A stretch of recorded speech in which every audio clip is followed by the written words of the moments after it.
वाजपेयी जी।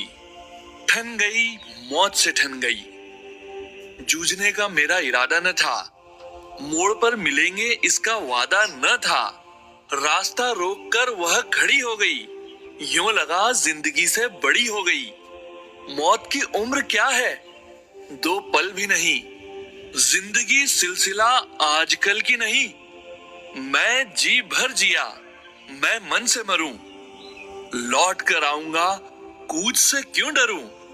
तू दबे पांव, चोरी छिपे से न आ। सामने वार कर मुझे फिर आजमा। मौत से बेखबर जिंदगी का सफर।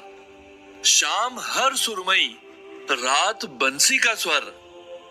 बात ऐसी नहीं कि कोई गम ही नहीं, दर्द अपने पराए कुछ कम भी नहीं। प्यार इतना परायों से मुझे मिला, ना अपनों से बाकी है कोई गिला। हर चुनौती से 2 हाथ मैंने किए, आंधियों में जलाए हैं बुझते दिए। आज झकझोरता तेज तूफान है, नाव भंवरों की बाहों में मेहमान है। पार पाने का कायम मगर हौसला, देख तेवर तूफान का, तेवरी तन गई, मौत से ठन गई। यह अटल बिहारी वाजपेयी जी की विश्व विख्यात ऐसी कविता है जो हर किसी के अंतर्मन को भीतर तक झकझोर देती है। अटल बिहारी वाजपेयी, ये नाम सुनते ही बहुत से किरदार जहन में घूमने लगते हैं। अटल जी एक महान राजनेता होने के साथ ही साथ उत्कृष्ट कोटि के कवि और लेखक भी रहे। अटल बिहारी वाजपेयी जी का जन्म 25 दिसंबर 1924 में एक निम्न मध्यम वर्गीय परिवार में हुआ था। उनके पिता का नाम कृष्ण बिहारी वाजपेयी और माता का नाम कृष्णा देवी था। एक ब्राह्मण परिवार में उनका जन्म हुआ था। उनके दादाजी पंडित श्यामलाल वाजपेयी थे। उनके पिता ग्वालियर शहर के ही एक स्कूल में पढ़ाते थे। अटल जी ने अपनी शिक्षा दीक्षा 1944 में ग्वालियर के सरस्वती शिशु मंदिर से प्राप्त की थी और आगे की शिक्षा दीक्षा 1946 में ग्वालियर के विक्टोरिया कॉलेज, आज का लक्ष्मीबाई कॉलेज से, और 1947 में कानपुर के DAVP कॉलेज से हुई थी। उन्होंने राजनीति विज्ञान में MA किया था और उसके बाद उन्होंने जर्नलिज्म में अपना कैरियर आरंभ किया। उन्होंने राष्ट्र धर्म, एक हिंदी मासिक, पांचजन्य, एक हिंदी साप्ताहिक, और वीर अर्जुन, एक दैनिक समाचार पत्र और पत्रिकाओं का संपादन किया। उन्होंने एक बेटी को गोद लिया था जिसका नाम था नमिता भट्टाचार्य। अटल जी न सिर्फ एक प्रखर राजनेता और ओजस्वी वक्ता थे, बल्कि वे कलम के जादूगर भी थे। उन्होंने अनेकों रचनाएं लिखी, जिनमें से उनकी प्रमुख कृतियां हैं न दैन्य न पलायम, मृत्यु और हत्या, अमर बलिदान और मेरी 51 कविताएं। उनके काव्य संग्रह में से एक छोटी सी बानगी देखिए जरा। उजियारे में अंधकार में, कल कहार में, बीच धार में, घोर घृणा में, पूत प्यार में, क्षणिक जीत में, दीर्घ हार में, जीवन के शत शत आकर्षक अरमानों को ढलना होगा, कदम मिलाकर चलना होगा। सम्मुख फैला अगर ध्येय पथ, प्रगति चिररत्नन कैसा इति अब, सुस्मित हर्षित कैसा श्रम चलत, असफल सफल समान मनोरथ। सब कुछ देकर कुछ न मांगते, पावस बनकर ढलना होगा, कदम मिलाकर चलना होगा। अब यदि हम अटल जी के राजनीतिक जीवन की बात करें तो 1957 में सबसे पहले अटल जी संसद में एक राजनेता के तौर पर चुने गए थे। उसके बाद 1977 में जनता पार्टी की स्थापना होने से पूर्व तक वह संसद में राजनेता रहे। भारतीय जनसंघ की स्थापना करने वालों में से एक हैं अटल जी। 1968 से 1973 तक भारतीय जनसंघ के अध्यक्ष भी रह चुके हैं। तत्पश्चात मोरारजी देसाई की सरकार में 1977 से 1979 तक फॉरेन मिनिस्टर रहे। उसके बाद 1980 में उन्होंने असंतुष्ट होने की वजह से जनता पार्टी छोड़ दी और भारतीय जनता पार्टी की स्थापना में मदद की। 1980 में भारतीय जनता पार्टी की स्थापना हुई। और अटल जी उसके सबसे पहले अध्यक्ष रहे। अटल बिहारी वाजपेयी जी ने 3 बार प्रधानमंत्री पद की शपथ ग्रहण की। सबसे पहले 1996 में 13 दिन के लिए प्रधानमंत्री पद पर रहे। उसके बाद 1998 से 1999 तक 13 महीने के लिए उन्होंने प्रधानमंत्री पद का कार्यभार संभाला और फिर अंत में पूरे 5 वर्ष का एक सत्र 1999 से 2004 तक वे प्रधानमंत्री पद पर आसीन रहे। पूरे 5 वर्ष तक प्रधानमंत्री पद पर आसीन रहने वाले अटल जी बीजेपी के पहले ऐसे प्रधानमंत्री थे जो भारतीय राष्ट्रीय कांग्रेस के सदस्य नहीं थे। पंडित जवाहरलाल नेहरू के पश्चात एकमात्र अटल जी ही ऐसे नेता हैं जिन्होंने 3 बार प्रधानमंत्री पद की शपथ ग्रहण की। वे लगभग पिछले 50 वर्षों से भारतीय राजनीति में सक्रिय रहे हैं और वे ही एकमात्र ऐसे नेता रहे हैं जो 4 अलग-अलग प्रदेशों से सांसद चुने गए। जब वे पहली बार 13 दिनों के लिए प्रधानमंत्री चुने गए थे, तब कांग्रेस ने उन्हें नीचा दिखाने की कोशिश की थी और इस पर उनके पलटवार का एक नमूना देखिए। अटल बिहारी जी ने जनता को संबोधित करके एक बहुत ही ओजपूर्ण भाषण दिया था। उनके उस भाषण की कुछ पंक्तियां मैं यहाँ उद्धृत कर रही हूँ। अंधेरा छटेगा, सूरज निकलेगा, कमल खिलेगा। शांति, लोकतंत्र और विकास एक दूसरे के पूरक हैं। क्या एक राष्ट्र के नाते हम मिलकर काम नहीं कर सकते? क्या एक राष्ट्र के नाते हम मिलकर आने वाले संकटों का सामना नहीं कर सकते? सत्ता का खेल तो चलेगा, सरकारें आएंगी जाएंगी, पार्टियां बनेंगी बिगड़ेंगी, मगर यह देश रहना चाहिए। इस देश का लोकतंत्र अमर रहना चाहिए। उनके भाषण की ये पंक्तियां उनके प्रभावशाली व्यक्तित्व को दर्शाती है। उन्हें जनता से बेशुमार प्यार और सम्मान एक नेता के रूप में, प्रधानमंत्री के रूप में, एक व्यक्ति के रूप में और एक कवि के रूप में प्राप्त हुआ। उनकी कविताएं जीवन से भरपूर होती है। आशा की किरण दिखाने वाली होती हैं अटल जी की कविताएं। अटल जी ने अपना पूरा जीवन देश की सेवा में लगा दिया। तन, मन और धन से वे राष्ट्र को समर्पित थे। न सिर्फ राजनीति में अपितु देश के स्वतंत्रता संग्राम में भी अटल जी की महत्वपूर्ण भूमिका रही है।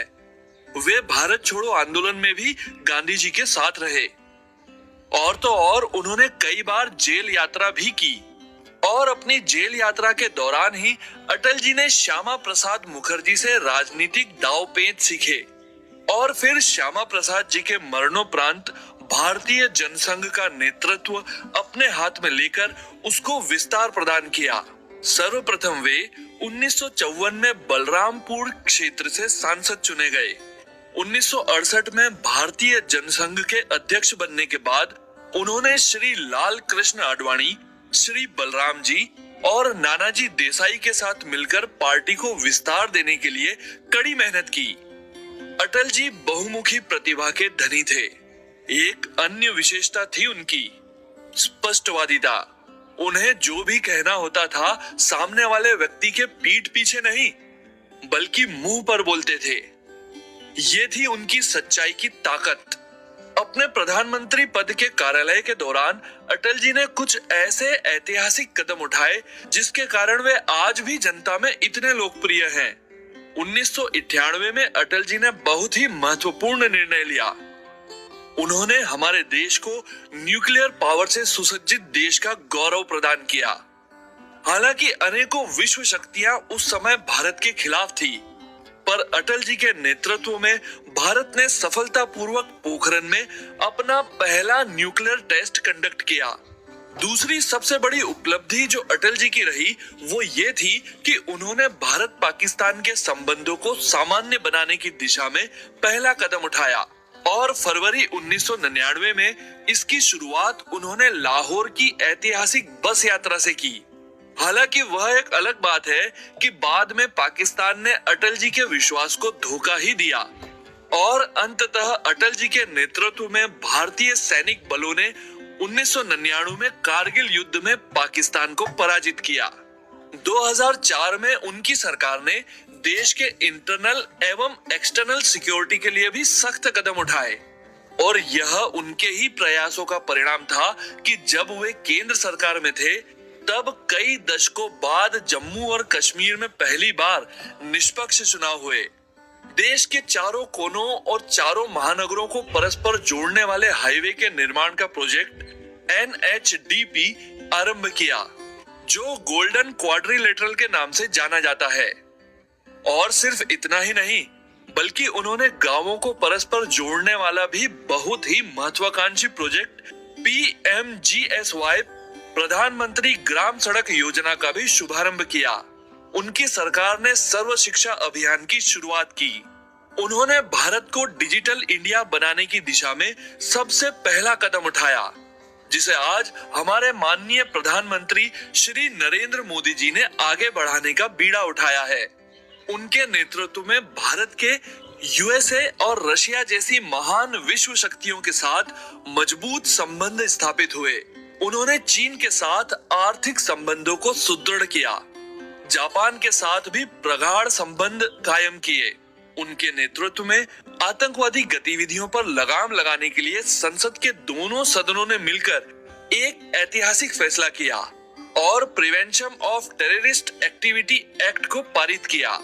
और उन्होंने सीमा से सटे हुए नागालैंड और जम्मू कश्मीर इलाके का दौरा करके वहां के लोगों का दिल जीत लिया और इसी वजह से उन राज्यों ने शांति की स्थापना की ओर एक कदम बढ़ाया।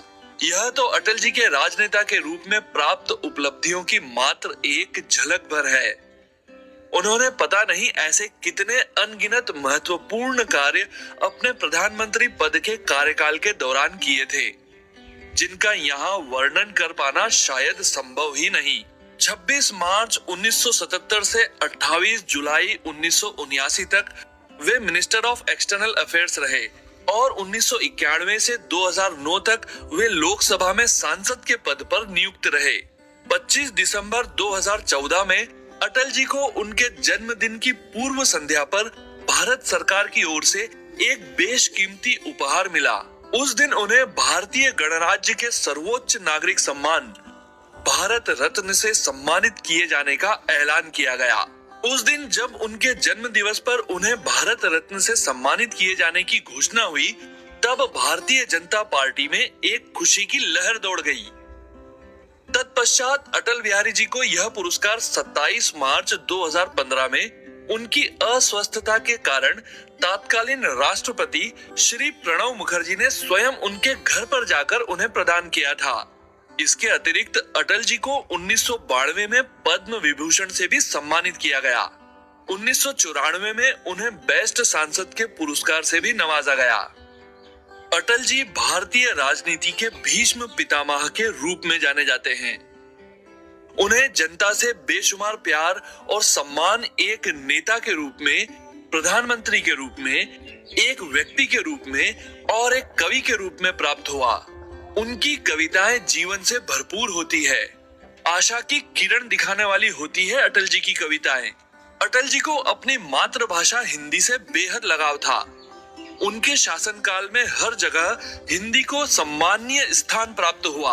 वो पहले ऐसे राजनेता थे जिन्होंने UN जनरल असेंबली में अपना भाषण हिंदी में दिया। उन्हें संगीत भी बहुत प्रिय था। लता जी, मुकेश और मोहम्मद रफी साहब उनकी पहली पसंद रहे। अटल जी ने अपना पूरा जीवन देश की सेवा में लगा दिया।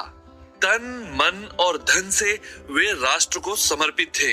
अंत में वृद्धावस्था के कारण 93 वर्ष की उम्र में 16 अगस्त 2018 को नई दिल्ली में उन्होंने अंतिम सांस ली और चल दिए एक अनंत सफर पर। उनके जाने के बाद पूरा देश गम के सागर में जैसे डूब गया हो। हर आंख नम थी। सभी का सिर उनके लिए श्रद्धा से झुका हुआ था। और इस महापुरुष की महानता तो देखिए, ये इस कदर अपने देश को समर्पित थे कि अपनी मृत्यु को भी इन्होंने एक दिन के लिए मानो अपने वश में कर लिया था। 15 अगस्त को मृत प्राय होने के बावजूद भी इन्होंने देह त्याग 16 अगस्त को किया, ताकि हमारे स्वतंत्रता दिवस के दिन पर हमारे देश के झंडे न झुकें, हमारे देश का ध्वज लहराता रहे। ऐसी महान विभूति थे अटल बिहारी वाजपेयी जी। उनके जाने के बाद उनकी स्मृति में एक कवि सम्मेलन का आयोजन किया गया था, जिसमें श्री वागेश जी ने उनके लिए कुछ शब्द कहे थे। आज मैं आप सबके सामने उनके वे शब्द पेश करती हूँ। भारत माँ की आशाएं जो पूरी करता गया पुजारी, उसी महामानव को कहते हैं वाजपेयी श्री अटल बिहारी। त्याग तपोमय कर्मनिष्ठ जो, गरिमा का जो अमित कोश था, संविधान के जिस पंडित को छू न सका लवलेश दोष था, अनुभव जिसके अनुगामी थे, जन जन का जो स्नेह पात्र था, नहीं स्वार्थ से परिचय जिसका, स्वच्छ हृदय निश्चली गात्र था, राष्ट्र देव के श्री चरणों में जिसका जीवन था बलिहारी, उसी महामानव को कहते वाजपेयी श्री अटल बिहारी। जिसके स्वर्ग चले जाने पर जन जन का मन है भारी, उसी महामानव को कहते वाजपेयी श्री अटल बिहारी। अटल जी के लिए शायद ही इससे बेहतर कोई और श्रद्धांजलि होगी।